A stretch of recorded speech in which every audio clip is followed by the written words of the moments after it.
Manuj home কিচেনলৈ সকলোকে স্বাগতম জনাইছোঁ। আজি আকৌ এটা নতুন ভিডিঅ' লৈ আহিছোঁ আৰু আজি মই বনাবলৈ লৈছোঁ ঢেকীয়া শাক। এটা বেলেগ ধৰণৰ ৰেচিপি।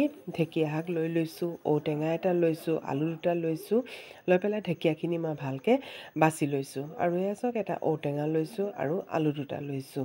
আজি এইকেইটা দি এটা খুব ধুনীয়া সুস্বাদু ৰেচিপি এটা বনাম আৰু মই অলপ মচুৰ দালি কেইটামান তিয়াই থৈ দিছিলোঁ আৰু শাকখিনি মই এই ধৰণে ভালকৈ কাটি বাছি পেলাই এতিয়া মই ইয়াত অলপ নিমখ দি পেলাই আৰু পানী দি ইয়াক মই 20 মিনিটৰ কাৰণে এই ধৰণে তিয়াই থৈ দিম। তেতিয়া কি হ'ব, কিবা বালি বা কিবা পোক চোক কিবা যদি থাকি যায় তেতিয়াহ'লে এইখিনি গুচি যাবগৈ, মানে মৰি যাবগৈ আৰু এই ধৰণে নিমখ দি তিয়াই থ'লে ভাল হয়। আৰু এতিয়া যিহেতু মই টেঙা বস্তু বনাম, মই আজি মাটিৰ পাত্ৰত বনাম।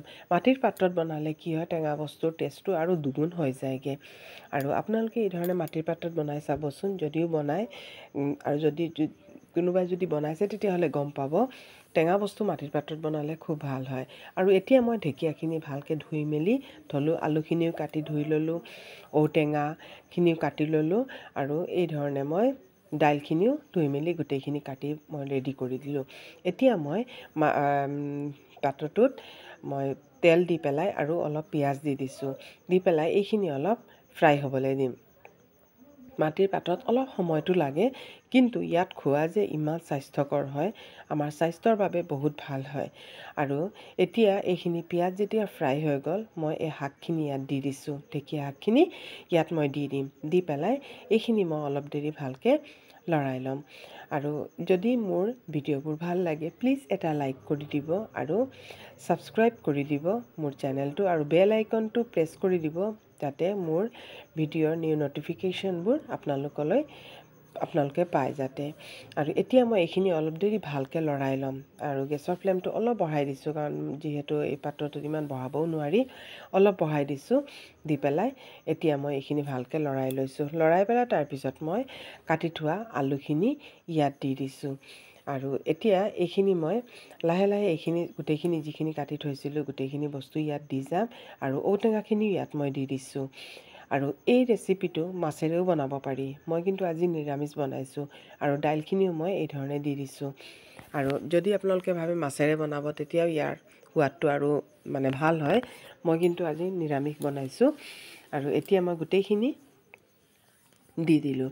আৰু ইয়াৰ এটা বস্তু খুব ভাল, এই যে দুপৰীয়া গৰমত এইটো খাবলৈ খুব ভাল লাগে। আৰু ইয়াত মই কি কৰিছোঁ, অলপ নিমখ দি দিছোঁ, সোৱাদ অনুসাৰে ইয়াত মই অলপ নিমখ দি দিছোঁ। দি পেলাই এইখিনি আৰু মছলা ইয়াত তেনেকৈ একো নপৰে, মই অকল হালধি দিছোঁ আৰু নহৰুৰ পেষ্টটো অলপ বেছিকৈ দিছোঁ, কাৰণ টেঙা বস্তুত সদায় নহৰুটো অলপ বেছি দিলে ভাল লাগে। আৰু ইয়াত মই শুকান জলকীয়া মই পিচি পেলাই পেষ্টটো দিছোঁ, তেতিয়া জ্বলাও হ'ব আৰু লগতে মানে খাবলৈও এটা ভাল টেষ্ট আহে। আৰু এতিয়া মই এইখিনি ভালকৈ লৰাই দিম, গোটেইখিনি যাতে মছলা নিমখ ভালকৈ মিক্স হৈ যায়, এইখিনি মই খুব ভালকৈ এতিয়া লৰাই দিম। লৰাই পেলাই তাৰপিছত এতিয়া মই এইখিনি ঢাকি পেলাই থৈ দিম, কিন্তু ভালকৈ লৰাই ল'ব, তেতিয়া মানে কি হ'ব, গোটেই মছলাখিনি আৰু হেৰিখিনি একেলগে ভালকৈ মিলি যাবগৈ। আৰু এতিয়া মই এইখিনি ঢাকনেৰে ঢাকি পেলাই থৈ দিম। আৰু এতিয়া অলপ 15 মিনিট পিছত মই যেতিয়া ঢাকনখন খুলিছোঁ, চাওকচোন ইমান পানী ওলাইছে। আৰু এইখিনি এতিয়া অলপ লৰাই পেলাই দিলোঁ আৰু অলপ পানী ওলাইছে আৰু মই আৰু অলপ পানী দি দিছোঁ। যিহেতু দাইল হয়, পটককৈ আকৌ ঢাকি দিলে জ্বলি যাব পাৰে, সেইকাৰণে মই ইয়াত পানী দি দিছোঁ। তেতিয়া দাইলখিনিও একেবাৰে ভালকৈ সিজি যাবগৈ। আৰু এয়া অলপ পানী দি পেলাই এতিয়া মই এইখিনি ঢাকি পেলাই থৈ দিম। দেখিছেনে, একেবাৰে সহজ ৰেচিপি হয় আৰু এইটো খাবলৈও কিন্তু বহুত টেষ্টি হয়। আৰু এয়া চাওক উতল আহি গ'ল। এই সময়তে যদি আপোনালোকে মাছ দিব বিচাৰে তেতিয়াহ'লে এই সময়ত মাছ দি দিব পাৰে, আৰু মই মাছ ব্যৱহাৰ কৰা নাই। আৰু ইয়াত মই অলপ জালুকৰ গুড়ি দিছোঁ, কাৰণ জালুকৰ গুড়ি দিলেও ইয়াত খুব ভাল লাগে খাবলৈ। লাষ্টত মই অলপ জালুকৰ গুড়ি দি দিছোঁ। আৰু চাওকচোন তৰকাৰীখন কিমান সুস্বাদু হৈছে, দেখিবলৈ কিমান ধুনীয়া হৈছে আৰু খাবলৈও তাতোকৈ আৰু ধুনীয়া হ'ব। আৰু এতিয়া এইখিনি, আৰু মোৰতো বহুত মানে ভাল লগা এই ৰেচিপিটো, সেইকাৰণে মই আপোনালোকৰ লগত শ্বেয়াৰ কৰিছোঁ আৰু মোৰ ল'ৰা ছোৱালীয়েও খুব ভাল পায়। আৰু আশা কৰিছোঁ আপোনালোকেও এই ৰেচিপিটো এবাৰ বনাব আৰু খুব ভাল লাগে খাই পেলাই। আৰু এতিয়া মই চেক কৰিছোঁ আলুখিনি সিজিলে নে নাই। আলুখিনি সিজি গ'লগৈ আৰু এতিয়া মই এইটো অলপ পিছত নমাই দিম।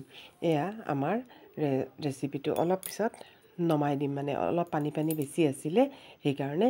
এতিয়া মই এইটো এই সময়ত এয়া চাওক অলপ পানী শুকাইছে, এতিয়া মই এইখিনি নমাই দিম। এতিয়া মই এটা বাতিত লৈ ল'ম আৰু চাওকচোন তৰকাৰীখন কেনেকুৱা সুস্বাদু হৈছে, কিমান ধুনীয়া হৈছে।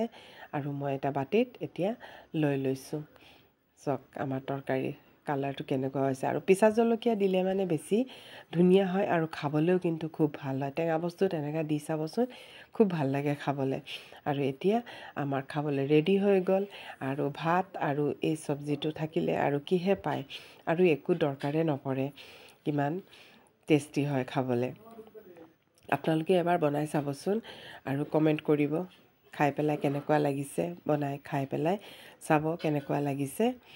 আৰু এয়া আমাৰ ৰেডি হৈ গ'ল আৰু আমাৰ তৰকাৰীখন খাবলৈ একেবাৰে ৰেডি। এয়া চাওক।